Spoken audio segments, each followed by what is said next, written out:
Good evening and welcome to Curated Cribs. I'm Cindy Peterson, the Executive Director at the Taubman Museum of Art. Welcome everyone. Wonderful to have everyone on the call this evening for Curated Cribs, but a special thank you to artist Eric Standley. And Eric and I have worked together over the years and would love to do a little intro before we head into Eric's studio.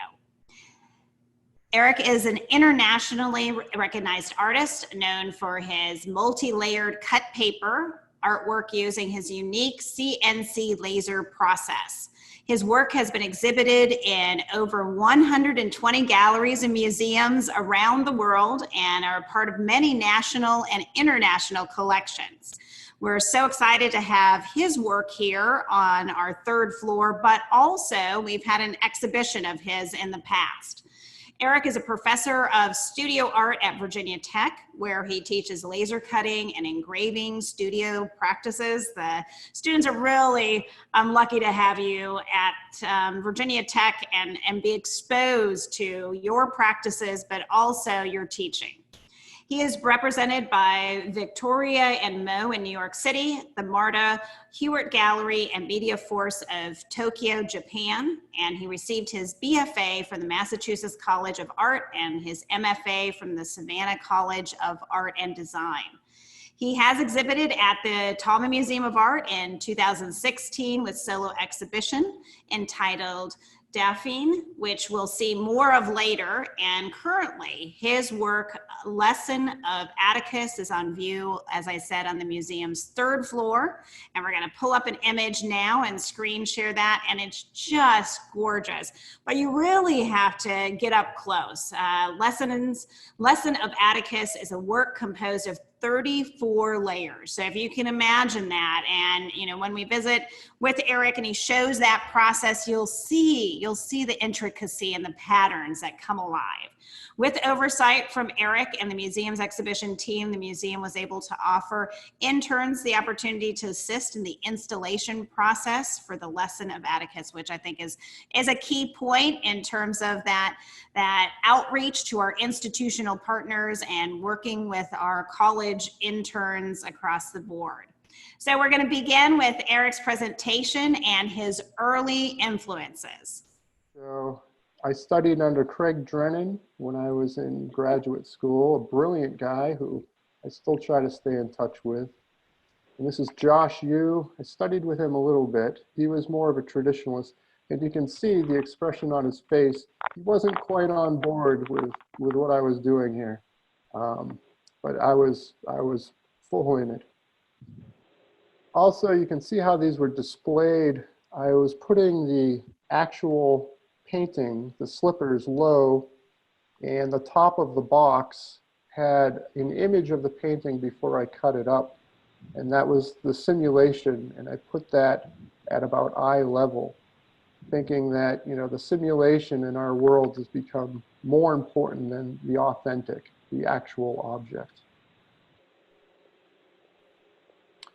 So this kind of developed, once you get on a project, sometimes you can't escape it. You get roped into a show that's 3 years out and you've already moved on. So this was a show I did in Lynchburg, actually, a solo show of all my slipper projects.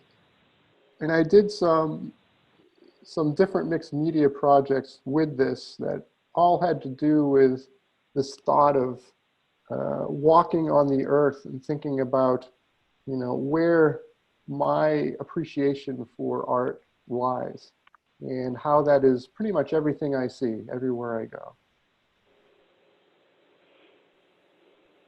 So when I got to Virginia Tech, about 2004, I started some other projects that I thought would be really great. I had this idea that I was going to paint wood to look like wood, and the project was called WOULD, wood. I have like a will to do. And so I started painting 2x4s, and the biggest piece of that was a sheet of plywood that was painted to look like plywood. But nobody really was interested in this. It just didn't really go anywhere. So I spent probably a year and a half painting wood. There was one gallery in New York that I sent them images, and we were talking on the phone, and they said, oh yeah, we're putting together a minimalist show, and we really like your work. And I had some pictures of just the 2x4s leaning against the wall. And they asked me about the work a bit, and I realized that they thought that they were just 2x4s. And I said, oh, actually these 2x4s are painted to look like 2x4s. If you can see the dripped edge, is an indicator that this is a fabrication. So they laughed, there was it was a pretty interesting call. They laughed and they said, oh, we understand. And then there was a bit of a pause and they said, nah, no, we're not interested in that. It's not minimal enough. They wanted just 2x4s. So then I kind of went back to basics. Again, thinking of the absurd, I narrowed it down to paper, ballpoint pen, and only circles. So I was doing these drawings that were about kind of limiting my resources, but also expanding what those resources could do. So everything was done with circles. And my wife, she would leave to go to work and she'd come home and I'd still be in the studio, maybe working on like a 4-inch square. And she says, geez, don't you have a tool or something that can draw those circles quicker? So I started to take that literally, and I thought, yeah, maybe I could make tools that could draw the circles for me. And then I had this eureka moment that, you know what, all of my tools should be drawing devices, all of them. And it's not about the efficiency, it's actually the tool as a burden. So I began to do these drawings with tools that made it way more difficult to draw with. Some of them were kind of dangerous as well, but for the most part, they were something you had to take time with. And this got a little bit of traction. I had a few exhibitions, the drawing devices. So for instance, this piece, this is about, I believe it's 24 by 30 inches, and it was drawn with this tool. It took about 3 months to complete. This was the last piece I did. I drew this piece with this tool, and that was not very comfortable after a while. At Virginia Tech, I had access to a pretty nice CNC laser, of which I was familiar with. So I started to do, with the circles, cutting into Cheerios boxes and mostly breakfast products. I was really kind of venerating or raising the banal pretty simply, only using circles. And this is a Land O'Lakes butter here on the left. And then on the right, this is the very first layered piece that I did that's reminiscent of where I'm at now. What happened was I was practicing with construction paper because I didn't want to commit my precious Cheerios boxes to just testing.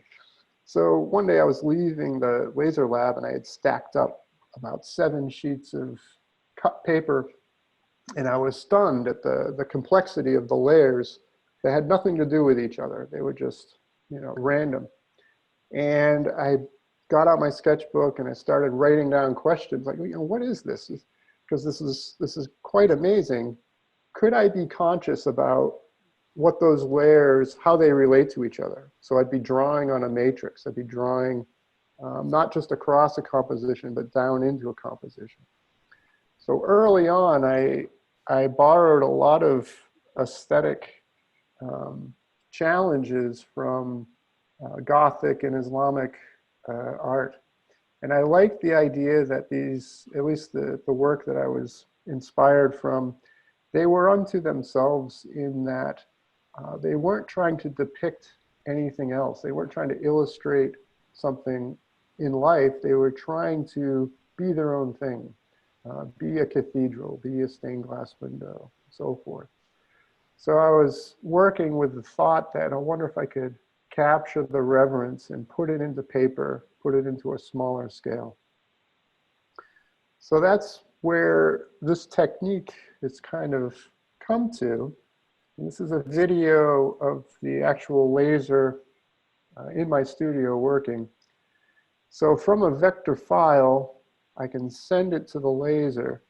And I have a laser that's built specifically for paper. If we really want to get geeky at some point, I can talk to you about that. But this particular machine is designed for paper. And the process of sending those vector files one at a time to cut is, it's a big part of what's going on. And it's pretty seductive just to watch the machine. The actual drawing process, it takes months, sometimes years, but there's something magical about, seeing each layer cut and then putting those layers on top of one another.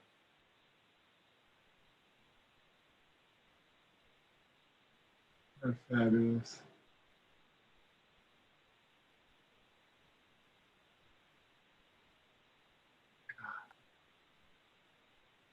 So it's extremely accurate. The attraction of this process to me is also the fact that we live in an age where capabilities like this to cut a strand of paper that is as thick as the paper is, so I got like a little square tube of paper. It's just amazing to me. And that put on with my, which I think is also related to an attraction of the absurd, that I could put all of this energy and time into a humble sheet of paper and then take about 100 of those sheets of paper and turn that into something that could only be made at this point in our history. So here's Daphne from 2016, and this is in the Taubman Museum of Art that Cindy was talking about. And this was, I believe, a 2-year project, at least when Amy Moorfield at the time came to me and said, we should do something. Had about 2 years to produce this work. And it was great just to be able to go to the museum and work on it and do something that really could only be done in that close proximity. That particular space was perfect for it. At this point, I'd love to ask a question, Eric. And do you work on several projects at once, or talk to a little bit, or one at a time? How does that work? Every artist is different, and so I think that's interesting as people have seen your projects, and you mentioned the length of time that you work on them. Yeah, I have to work on multiple projects at once. It's important to me, mainly because I'm obsessive, and while I'm working, other ideas begin to develop, and I don't usually let those just sit. I mean, sometimes they're in my sketchbook, but a lot of times I'll be active, start producing parts and things that might talk about the future. So I usually have about 5 projects going on at once.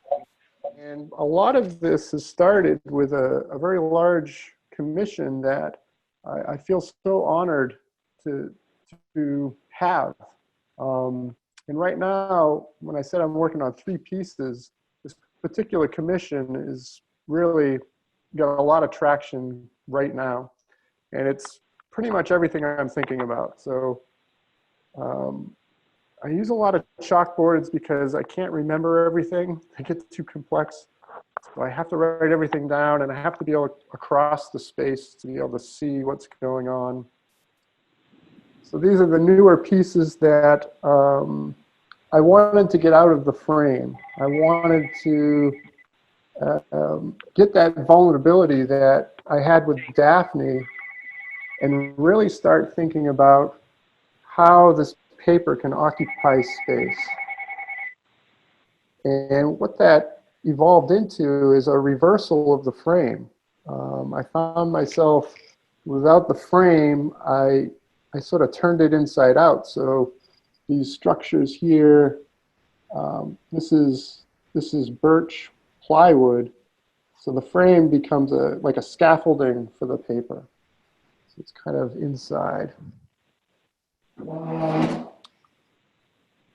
is called Veramagic 3. It's all wood and paper.